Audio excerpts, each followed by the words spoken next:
அப்படியே அரிச்சுட்டு போயிருக்குது தண்ணி, அப்படியே நீட்டுக்கு போய்கொண்டே இருக்கு. ஒரு இடத்துல நீர்வீழ்ச்சி வழிகிற மாதிரி தண்ணி வருது, தான் வருது. அதையும் பார்க்கக்கூடியதாக இருக்கு. போகுது.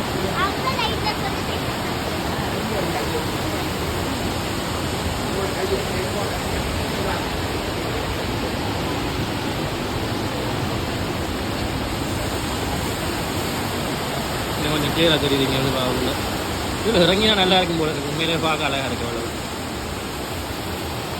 வடிவான இடம் அரசு.